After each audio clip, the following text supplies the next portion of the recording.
24 25. நதிக்கு இப்புறத்தில் இருக்கிற திப்சா முதல் கொண்டு ஆசா மட்டும் உள்ளவைகள் எல்லாவற்றையும் நதிக்கு இப்புறத்தில் உள்ள சகல ராஜாக்களையும் ஆண்டு வந்தான். அவனை சுற்றியும் சமாதானம் இருந்தது. சாலமோனுடைய நாளெல்லாம் நான் துவக்கி பேசே மட்டும் யூதாவுக்கும் இஸ்ரவேல் அவரவர் தங்கள் தங்கள் திராட்சை செடி நிழலிலும் தங்கள் தங்கள் அத்திமரத்தின் நிழலிலும் சுகமாய் குடியிருந்தார்கள். ஆமென். ஹல்லேலூயா. ஆமென். இங்க பாருங்க, எங்கும் அவன் சுற்றிலும் இருந்த தேசத்திலும் சமாதானம் இருந்துச்சாம். சாலமோன் ராஜாவா இருக்கும் பொழுது இந்த சமாதானத்துல யார் கொடுத்தா நினைக்கிறீங்க? தாவீது இருக்கும் பொழுது எங்கும் யுத்தமா இருந்துச்சு. இந்த சாலமோன்ல சுற்றிலும் எங்கும் சமாதானம் உண்டாகும். அந்த தேசத்துல கூட அவனவன் நிலத்துல அவனவன் தன் திராட்சரசத்தை எடுத்து சாப்பிடுகிறான். ஹல்லேலூயா. அங்க கடத்துக்குன்னு நிலத்தை வைக்கல, எதுவுமே வைக்கல. எல்லாரும் இது என்னத்தை காரணம்னா எல்லாருமே ஆசீர்வாதமா இருக்கிறாங்க. ஆமென். இது எதனால வந்துச்சுன்னா சாலோமோனின் ஆட்சி இப்படித்தான் இருக்கணும் அப்படிங்கிறதுனால.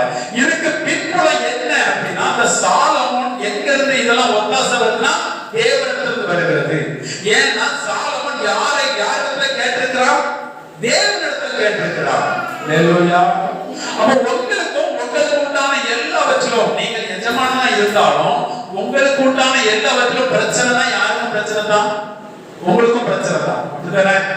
இப்ப சாலமோனுக்கு ஞானத்தெல்லாம் கொடுத்துட்டு அந்த தேசத்துல ஒரே சண்டையும் சுற்றிலும் சண்டையுமா இருக்குமானால் சாலமோன் அவங்கள நிம்மதியாக நினைச்ச முடியாது, இருக்க முடியாது.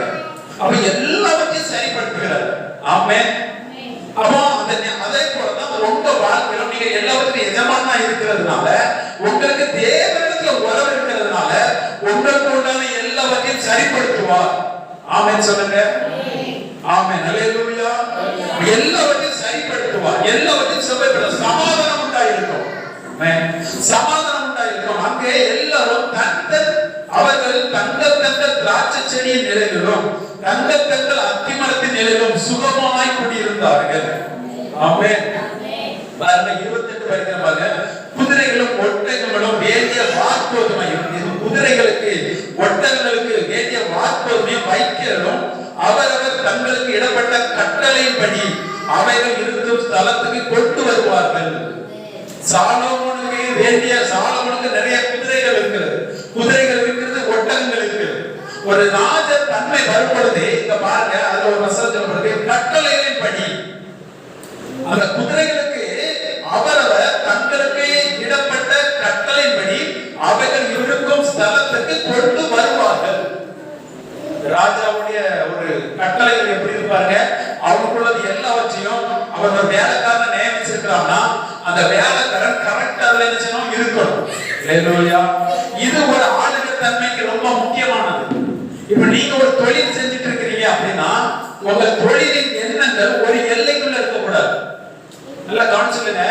நீங்க ஒரு தொழில் பண்ணிக்கிறீங்கன்னா இதை நானே தான் செஞ்சுட்டு இருப்பேன், நானே தான் செஞ்சு இல்ல. நீங்க ஆளுமைக்குள்ள வரணும். ஆளுமைக்குள்ள வரணும் என்ன செய்யணும்? உங்களுக்கு அநேக வேலை செய்யறவங்க இருக்கணும். அப்பதான் நீங்க ஆளுகை செய்ய முடியும். ஹல்லேலூயா. எல்லாவற்றுக்கும் எஜமானா இருக்கணும்னா நீங்க அவங்கள ஆளுகை செய்யறவங்களா இருக்கும் பொழுதுதான் நீங்க அவங்களுக்கு எஜமானா இருக்க முடியும். ஆமென். அப்ப ஒரு தொழில் செய்றீங்கன்னா நீங்க இன்னைக்கு நீங்க செஞ்சுட்டு இருக்கீங்க, ஆனா உங்க எண்ணம் காலமுள்ள நான் இதான் செய்யறேன் அந்த எண்ணத்துக்குள்ள இருக்க கூடாது. அநேக தொழில் எல்லையில் விரிவாக்கப்பட போகிறது.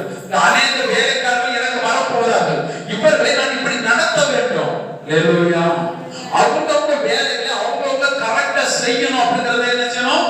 கட்டளையின்படி நடத்தப்பட வேண்டும். அந்த எண்ணங்கள் உங்களுக்கு வரணும். வருமா? இல்ல நான் வேலைக்கு தான் போவேன் அந்த எண்ணத்துக்குள்ள இருக்கீங்களா? உங்கள் எண்ணங்கள் அதான் சொல்லுவோம். எண்ணங்கள் எப்படி தேவனுடைய வார்த்தை விசுவாசிக்கிறதோ அது உங்களுக்குள் வேலை செய்யும். ஹல்லேலூயா. நான் எல்லாவற்றுக்கும் எஜமானா இருக்கிறேன், நான் ஆளுகை தன்மைகள் இருக்கிறேன், நான் அநேகரை நான் என் மூலமா தேவன் ஆளுகை செய்வார் அப்படி இருந்தீங்கன்னா அது எல்லா விதத்திலும் இருக்கும். தொழில இருக்கும், ஊழியத்துல இருக்கும். இப்ப நால்மாடியில மோகசிரசனே நடத்துறாங்கன்னா அவங்களுக்கு கீழே எல்லாம் ஒவ்வொரு கண்ட்ரோல் இருக்கும். ஹல்லேலூயா. இந்த ஆள் இத்தனை மணிக்கு வரணும், இத்தனை மணிக்கு நீங்க இருக்கணும், இந்த மணிக்கு தான் போகணும், அப்புறம் ஒரு கண்ட்ரோல் இருக்கும். அது எல்லாம் கரெக்டா நடக்கும். ஆமென். அதே போலதான் நீங்க எதுவாக இருந்தாலும் அது ஒரு கண்ட்ரோல் வச்சுப்பீங்க. கட்டளையின்படி அவைகள் இருக்கும் ஸ்தானத்துக்குள்ளே கொண்டு வருவார்கள். நீங்க இன்னைக்கு கவனிக்கல மறந்துடாதீங்க. ஏன்னா இது எனக்கு சம்பந்தமே இல்லை நினைக்காதீங்க. வருகிற நாட்கள்ல உங்களுக்கு எல்லாம் நடக்க போகுது. அத்தனை பேர் நம்புறீங்க? எத்தனை பேர் நம்பிட்டு இருக்கீங்க? வருகிற நாட்கள்ல உங்களுக்கு இது நடக்கும். உங்கள் வாழ்க்கையில் அப்படி மாற்றப்பட போகிறது. உங்களுக்கு தொழில் வளங்கள் பெருக்கமடைய போகிறது. நீங்கள் அநேகருக்கு ஆசீர்வாதமாக இருக்க போறீங்க. நம்புறவங்க ஆமென் சொல்லி அவன் கையை தட்டி சுதந்திரித்துக் கொள்ளுங்கள். ஆமென். எனக்கு வரும், எனக்கு நடக்கும். ஆமென். சாலமோனை தேவன் அப்படி வைக்க முடியுமா? என்னையும் தேவன் வைப்பார். என்னை குறித்தும் சொல்லியிருக்கிறார். என்னை குறித்தும் சுதந்திரவாளியானவன் எல்லாவற்றுக்கும் எஜமானனா இருக்கிறார் என்று சொல்லியிருக்கிறார். நான் குழந்தையா இல்லை, நான் வளரும் பொழுது அப்படி செய்தேன். இன்றைக்கு நீங்கள் அறியாமல் குழந்தையா இருக்கலாம், ஆனால் நீங்கள் குழந்தையா இருப்பது அல்ல. இப்பொழுது நீங்கள் அறிந்து கொண்டிருக்கிறீர்கள், நீங்கள் வளர்ந்து கொண்டிருக்கிறீர்கள். நீங்கள் இப்படி நடக்க போகிறது. அல்லேலூயா. நீங்க அநேக பெரிய பெரிய உயர்ந்தவங்களை பாருங்க. அவங்க சின்ன வயதுல உயர்ந்தவங்க இல்லை. அவங்க வேலை செய்து அநேகர்களே அடிமையாக வேலை செய்து அநேக ஆயிரம் பேருக்கு வேலைக்காரர்களா எஜமானர்களா இருக்கும்படி உலகத்தார்களே அப்படி இருக்குமானால் உங்களை குறித்து தேவன் சொல்லி இருக்கிறார். அல்லேலூயா. உங்களை குறித்து அவர் சொல்லி இருக்கிறார். அது நடக்குமா நடக்காதா? நடக்கும். அல்லேலூயா. நீங்கள் செய்கிற தொழில வெற்றி நிச்சயம் என்று தேவன் சொல்லி இருக்கிறார். அப்படி நீங்க நினைக்கலாம், அப்ப ஏன் இதுவரைக்கும் தோல்வியா இருந்துச்சு? நீங்க கவனிக்கணும். அவர் சொல்றார், இரவு என் வசனத்துல தியானமா இருக்கிறவர். அல்லேலூயா. கிறிஸ்துவுக்கு உள்ள அவங்களை எல்லாவற்றிலும் வெற்றி சிறக்கப்பட்டிருக்கிறார். நீங்கள் கிறிஸ்துவுக்குள்ள இருந்தால் எல்லாவற்றிலும் நீங்கள் வெற்றி பெறுவீர்கள். நீங்கள் கிறிஸ்துவுக்கு உள்ள இருந்தால், கிறிஸ்துவுக்குள்ள இருக்கிறவன் யாரு? சுதந்திரவாளியானவர். அல்லேலூயா. கிறிஸ்துவுக்குள்ள இருக்கிறவன் யார்? கிறிஸ்துவினால் பிறந்தவன். அவன்தான் ராஜா. அவன் செய்வதெல்லாம் வாய்க்கும். அல்லேலூயா. அவனுடைய சிந்தை இங்க இருக்காது, வசனத்தோடு இருக்கும். தியானமா இருப்பார். ஆமென். நீங்க நிச்சயமா நான் சொல்றேன், இப்படி நீங்க உலகத்துக்கு இனிமே நீங்க தொழில் பண்ணுங்க. உங்க தொழில்கள் ஆசீர்வதிக்கப்படும். உங்க எல்லைகள் விரிவாக்கப்பட்டு கொண்டே இருக்கும். உங்களுக்கு அநேக வேலைக்காரர்கள் வருவாங்க, வேலைக்காரிகள் வருவார்கள். இயேசு கிறிஸ்து நாமத்துல சொல்றேன். ஆமென். உங்கள் தசமமே லட்சக்கணக்கில் போகும். ஆமென் சொல்லுங்க. ஆமென் சொல்லுங்க. உங்களால் நம்ப முடிஞ்சவங்க ஆமென் சொல்லுங்க. அல்லேலூயா. எண்ணங்கள் அப்படி விரிவாகட்டும். எண்ணத்தை விரிவாக்குங்க. அவர் நிரப்ப வல்லமையோட இருக்கிறார். அந்த எண்ணத்தை நிரப்ப அவர் வல்லமையோட இருக்கிறார். அல்லேலூயா.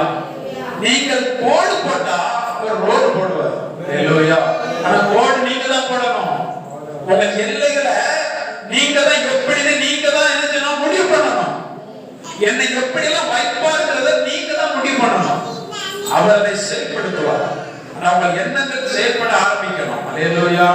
அப்ப உடனே புரிந்து கொள்ளுங்க. முதலாவது, நீங்கள் சுதந்திரவாளி என்று நீங்கள் நம்புகிறீங்க. எத்தனை நம்புறீங்க? முதல்ல சுதந்திரவாளியா பார்க்கப்பட்டிருக்கேன்.